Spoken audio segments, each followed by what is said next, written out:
7:39, Nashville's Morning News on Super Talk 99.7 WTN.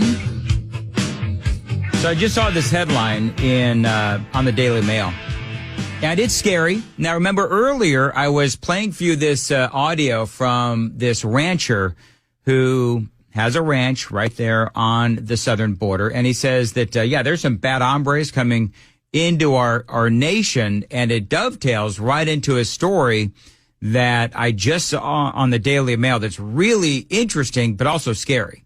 But this is that rancher, just really quickly, Jim Shilton. I have film evidence of 3,050 people coming across my ranch. Now, these aren't dressed in street clothes. These are in camouflage.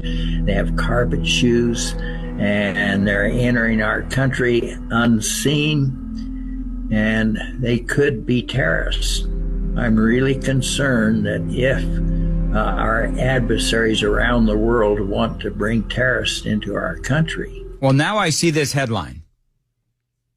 And we've been documenting for you here on Nashville's Morning News. I'm sad to say there's plenty to report on this, and we talk about it every day, where there's these crime surges that are going on. Heck, in New York, part of the news cycle today, I was telling you about the fact that they're now imposing curfews at these migrant shelters because of the crime that is just growing exponentially. Now this headline. You ready? Fears grow. New York City could be targeted by a migrant super gang. And what they're saying is that this FBI agent is warning that these various gangs might be joining together to create that super gang. Venezuela's most violent gang and Latin America's most feared armed group could join forces in New York City, according to a senior FBI agent.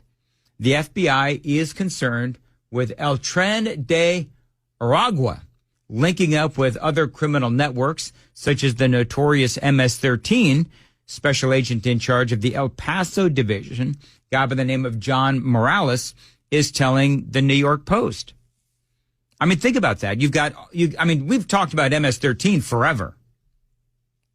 In fact, that rancher who I just played you his audio a second ago, he has documented MS-13 coming across his land and into America.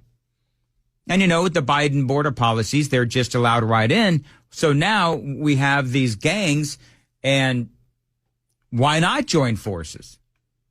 And that is apparently what they're worried is going to happen, at least according to the FBI. They say while these gangs wouldn't normally mix, it's always going to be a concern as the gangs expands in strength and establishes a foothold.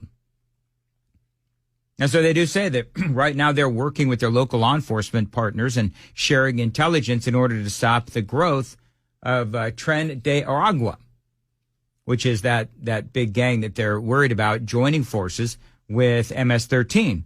And they talk about MS-13, one of the largest gangs operating in America, got its start as a neighborhood street gang in Los Angeles, but grew into a transnational gang based in El Salvador. And so then these guys from El Salvador, they come into America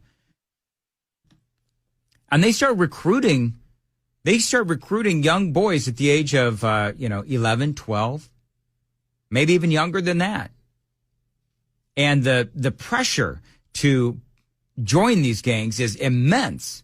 And this is part of the problem that we have here in America is the generational gangs. And so now I would say to Biden, you're letting all of these gangbangers in here, and now they're going to join forces and create a super gang. I mean, look, we always used to talk about Al-Qaeda and ISIS. Well, now we're going to deal with these kinds of terrorists, domestic or whatever you want to call them, here in America. I mean, if it's MS-13 coming in from El Salvador or these other gangs coming in from Venezuela, you don't think that the New York City cops are going to be outgunned? Yes, they're absolutely going to be outgunned. And these gangs, let me tell you something, man, they are vicious. And people wonder why you've got all of these folks that are fleeing New York. And, every single day we've got more and more stories about the crime that is happening in New York City. And let's face it, it has everything to do with Joe Biden. It has everything to do with his border policies. And so one of the things that I find interesting is the longer that they continue to ignore this, the more these kinds of people are going to continue to come in. And so that's just a very brief story on what's happening on the southern border. Listen, I could fill 3 hours. I'm on 4.